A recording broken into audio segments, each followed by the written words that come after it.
morning. Happy Sunday. I'm taking y'all to church with me. It's 9:12. I promise y'all I usually be done left, right? Last week I can say I left earlier than this. But I just have to get my sleep. Like out of one day out of the week, I gotta get some sleep. Yesterday I think I did. I slept a little bit. And then today I was tired, so I got the sleep I needed. My head started hurting this morning, probably around like 4 o'clock, I guess.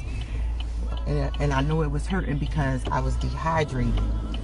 I didn't drink any water yesterday. Like I literally had 2 bottles of water all day yesterday, and a couple of sips out of my own water jug.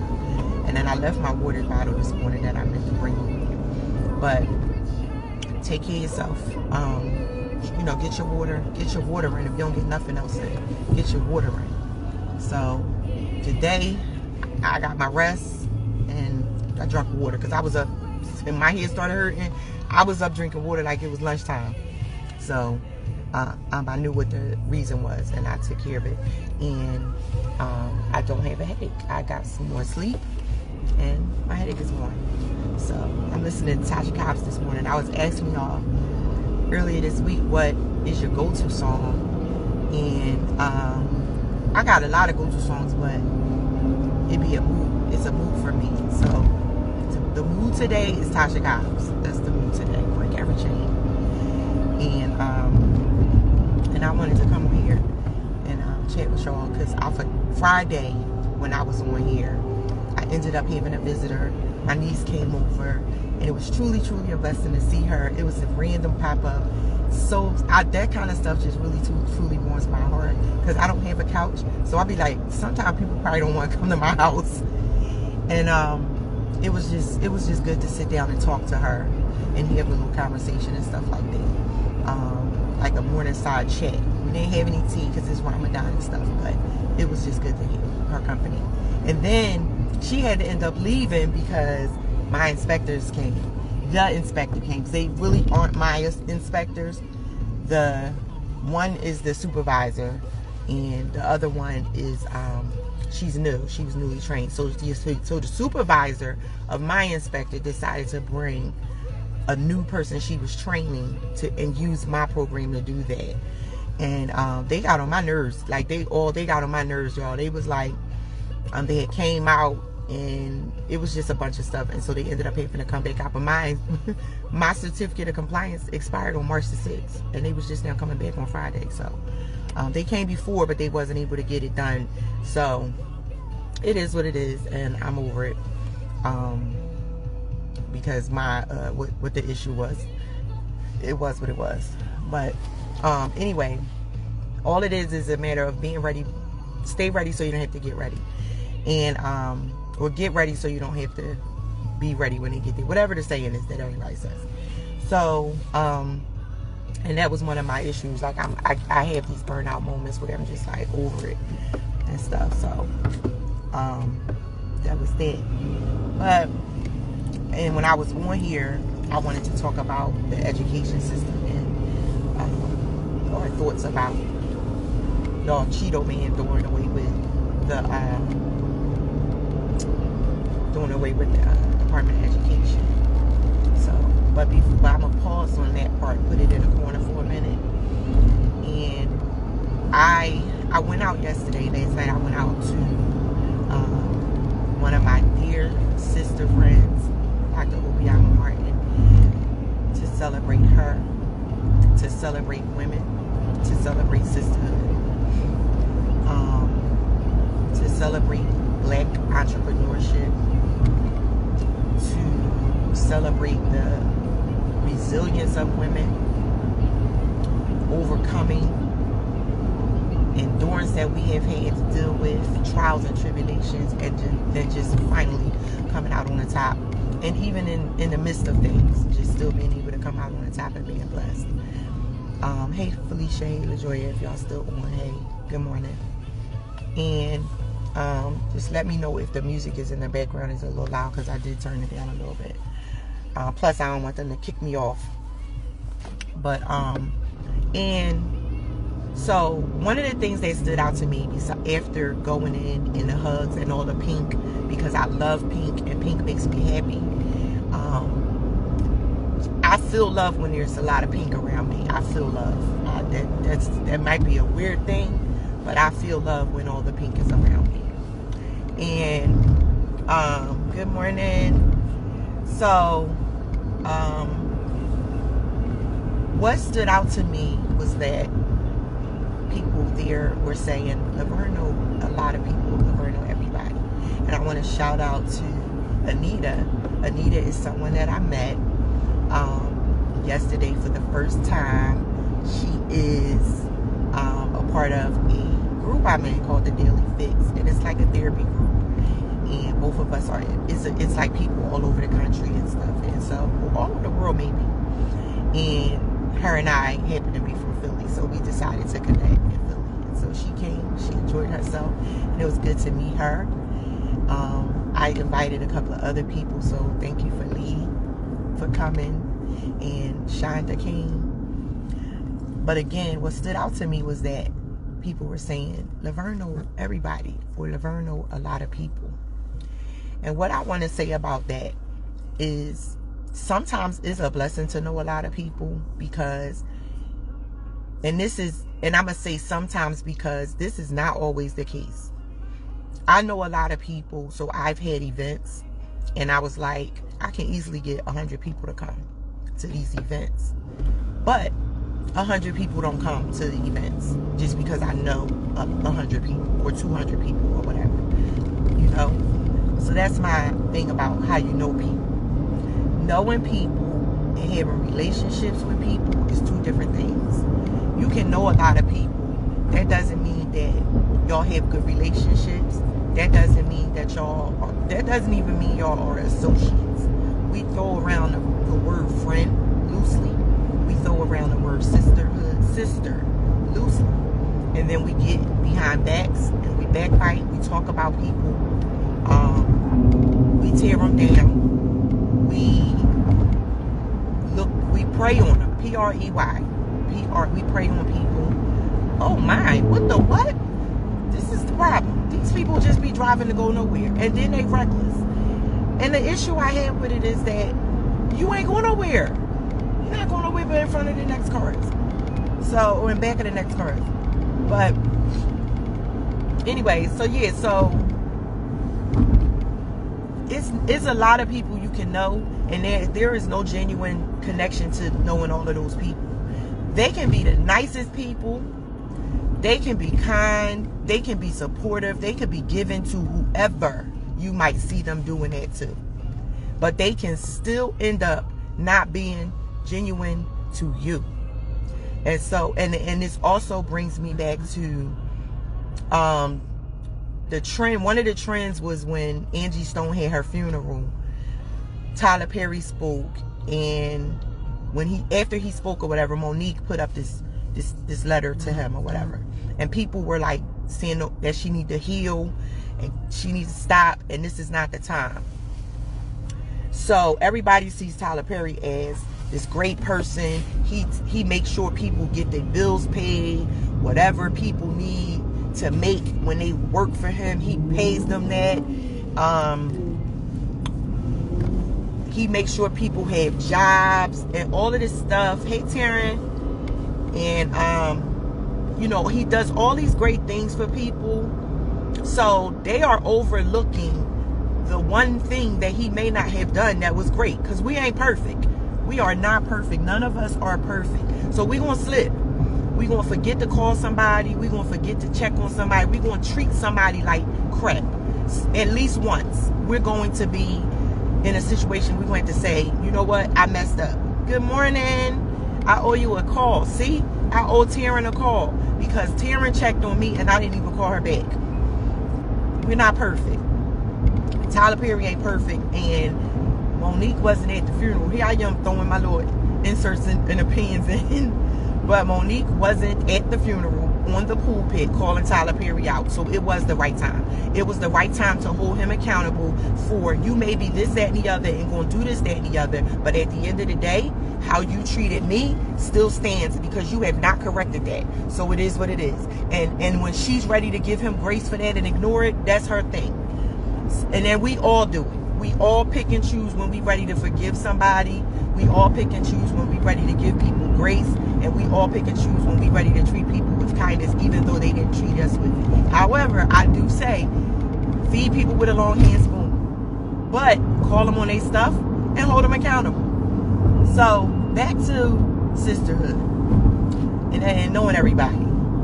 You can know everybody. You can know a lot of people. And it does not mean you have a relationship with them. It does not mean that y'all are friends. So you got to be careful with everybody thinking everybody is your friend. You got to be careful with even thinking everybody is your associate. Because I sit around a lot of people. I sit at a lot of tables with people who are not genuine, who have motives, who are shady. And they speak and they hug and all that. But they not genuine people. They're not good people. So, make no mistake, you know, I know a lot of people, but even this morning, I woke up this morning and I was like, thank you, God, for the people who really, truly check on me. Thank you for the people who love on me, who support me, who encourage me, who call me out on my stuff, who hold me accountable. That's what kind of prayer I was on this morning. Because like I said, knowing everybody and getting that is not the same thing. And if you are a person who is always supportive and always giving and always calling and always checking on and always visiting and always saying and all that, you're not going to get it. You're not going to get it, because you're going to be beating people to giving it, you know. And so you got to sit back sometimes and receive what you give, and then you know where the genuine comes from. Then you know who truly cares about you and who truly is your friend and who is really a sister. Then you know. So I wanted to share that this morning, and I hope that each and every one of you, whether you are a woman or a man, have genuine friendships that you can value and appreciate and be grateful for. And they you. Because you can't just get a friend and have friends and you're not a friend. You're not a good friend. You can't. It goes both ways. You got to give and to receive. And I pray that you have genuine sisterhood and friendships and loves and examples before you that you need to be. Really, because seriously, we need that in our lives. We need community. We need relationships. We need friendships. So I pray and hope that you all have that. But back to this whole education thing, to Department of Education being X'd away, right? So tell me y'all thoughts. If y'all get to this far in my live and listen to the replay, and you get to far enough in my live, let's talk about it. So for years, we've been complaining about the Department of Education. We've been complaining about our children's education. I'm in Philly, so here in Pennsylvania, the education in Philadelphia is terrible. And there are some schools that's all right, but that's the problem. It's not an equal playing field. Some schools is really just terrible, and it shouldn't be. It should not be. Like, you shouldn't go into a poor neighborhood and not be able to find a good school and good education and stuff. You may have like one or two good teachers that really genuinely care about the kids, but it's terrible. Our education system is terrible. I don't like the curriculum. I can only speak for pre-K. I don't like our curriculum at all for our children, but we make it work, and we give our children what they need, and even still with that curriculum. But we've been tripping about the education system for a long time. It's just been bad, and we've been wanting it to get better. We've been fighting for it to get better, and things have been changing and changing and changing and getting worse and worse and worse. And I mean, just really bad. And so, my issue is that when this happens, what's the plan? What is the plan? What's going to happen with the schools once the Department of Education is dismantled? Is it going to be put back together for the better? Because Because, or is it going to be set up so that people can really do what they want to do and these poor kids don't win? Because ultimately, the goal should be for the children to win, and for people who go to school and get their education to win. That should ultimately be the goal. And I hope that that is the goal. I don't know if it is or not, but I hope it will be. And so we just got to kind of sit back and see what happens, because other than us advocating, who's advocating? Because it just don't seem like nobody is stopping this person from doing anything. And then the thing is, if you stop him from doing these things, are they going to fix it? Because they've been saying we're going to fix it, and we've been advocating and fighting for it to be fixed, and it just has not happened. Parents, stand in the gap for your children, advocate for your children, teach your children. Stop waiting for everybody else to do what you can do first, because a lot of that is going on. There is no priority about what kind of education your children get, when they get educated, how they get educated, where they get educated. There is no priority for that from a lot of parents. And we have to do better as a community. We have to do better as the village for the children, and we definitely have to do better for our children. We got to do better for our children. It's very scary. It is very scary not knowing what the plan is. And because we don't know what the plan is, the responsibility has to fall on us as a community, as a village, and as a parent. The responsibility has to fall on us. Get your children books. Take them to the library. How many people have library cards now? I know we can buy books. I know we can buy Audible. I know we can go on YouTube and everything, but buy your kids some books. Take them to the libraries, because the libraries are still around, and they still have a lot of books in them. Teach your children. Teach them the history. You teach them, not just teach them, learn with them. Because I'm telling y'all, I learn with these babies, and certain questions they ask me, I be like, I don't know. Let's find out together. And we find out together. We learn together. I can't with you. I just can't. Like these cars. But yeah, we learn together. Exactly. Trusting. Listen. When let me tell y'all, right? I be going to Harrisburg. I have not been to DC where they protest and stuff and visit the politicians, but I've been to Harrisburg, and for the most part, y'all, it's colorful. It is colorful, but it is a lot of old white bald people in Harrisburg, and them old white bald people could care less. They could care less. They don't have our children in mind at all. We try to tell them the stories and tell them what our experiences is and stuff, but these old white people don't care. The men, especially the old white men, they don't care. They don't have our children in mind. So we are responsible for having their best interests in mind as a village, as a community, and as their parents. And I don't like when I feel like I am preaching to parents or forcing parents to do what is best for their children. I really don't like when I have to do that. And so I will check out. I say what I need to say. I encourage. I share the resources and stuff. I do what I gotta do. But it's, you know what, y'all gotta see these cars today, y'all. Y'all gotta see these cars. Let me tell y'all, certain accidents, I'll be like, if it's an accident and I'm still standing, I'm getting out and punch you right in your face for driving like a damn fool for no reason. Seriously. Y'all, and the thing that's crazy is it be SUVs. Do people realize SUVs will flip right over? They will flip right over. Stupid. But anyway, and if you got an emergency, get a cop to do a siren or something to escort you. Don't be driving like you ain't got no sense. So yeah, I be praying in the morning for my traveling grace and mercy. And I drive the speed limit. I drive the speed limit. So they definitely be whirling around me like, girl, you in the way. But yeah, so we have to do it. We got to take care of our babies. We got to teach our babies, because they are the ones that's going to be taking care of us if we have to be in nursing homes and stuff. They are the ones that are going to be our next leaders. And so we got to step in, and we got to demand that those that are over our heads in these positions are true leaders and truly have their best interests in mind, we have to advocate. We got to get out here in these streets and we got to advocate. We have to write. Oh wow, Felicia, I didn't know that.